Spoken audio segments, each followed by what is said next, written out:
Elizabeth's Christmas speech was the final straw for Meghan and Harry. Harry and Meghan reported to have declined the invitation to spend the holidays with the royals this year. With Harry's memoir in the process of making, all eyes are on the royals yet again.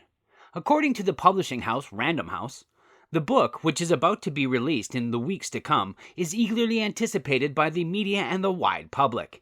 In a press release, they stated, "Spare" takes readers immediately back to one of the most searing images of the 20th century. Two young boys, two princes, walking behind their mother's coffin as the world watched in sorrow and horror. With its raw, unflinching honesty, Spare is a landmark publication full of insight, revelation, self-examination, and hard-won wisdom about the eternal power of love over grief. When Harry announced his book, he said, "I'm writing this not as the prince I was born, but as the man I have become.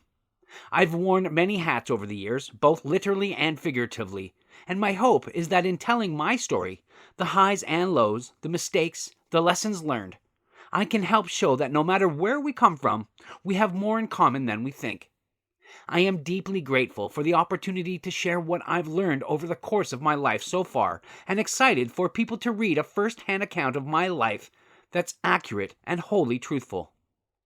One might say that what the book is about to reveal will further ruin the bridges between Harry and his family, and although no one knows with certainty what the prince will communicate, several outlets reported the book will reveal a number of bombshells. As of now, the family, just like any out there, is getting ready for the celebration of Christmas. Over the years, they have celebrated the holiday with family gatherings hosted by the Queen herself. However, now that she has passed away, it is the new monarch, King Charles, who will be hosting the Christmas celebration. US Weekly reported that the Prince and Princess of Wales are keen on celebrating the most magical day of the year with their family at Sandringham. This is because they want to give their 3 children a yearly family tradition. It's important to them that their kids share childhood traditions, like their school pals, the insider told US Weekly in 2018.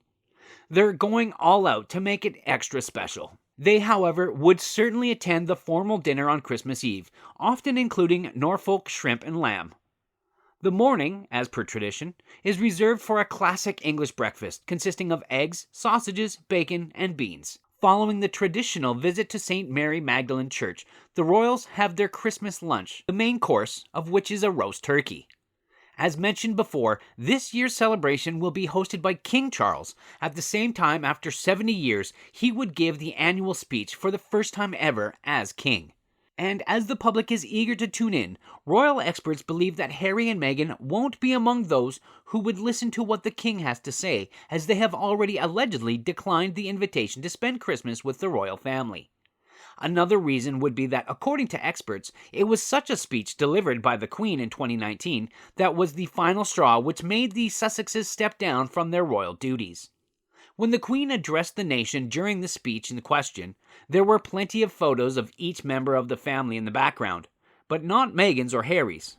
This was interrupted by many as a sign that the Sussexes weren't considered a fundamental part of the family. At the time, the couple had already started transitioning to a non-royal life. But Photogate, as it was dubbed in a number of tabloids, was the final nail in the coffin. Authors Omid Scobie and Carolyn Durand of the biography, Finding Freedom, claim that Harry and Meghan felt like they had long been sidelined by the institution and were not a fundamental part of its future. One didn't have to look further than the family photos displayed during the Queen's speech on Christmas Day, they wrote. Palace sources insisted that the photos were chosen to represent the direct line of succession. But for Harry and Meghan, it had been yet another sign that they needed to consider their own paths. Allegedly, before the speech, Queen Elizabeth removed a photo of Harry and Meghan but left one showing her and Prince Philip meeting Archie for the very first time. The Queen loves all of her children and grandchildren, there's no doubt about that, he told Today. But when it comes to the firm, as they call the royal family, she is all business, author Christopher Anderson wrote.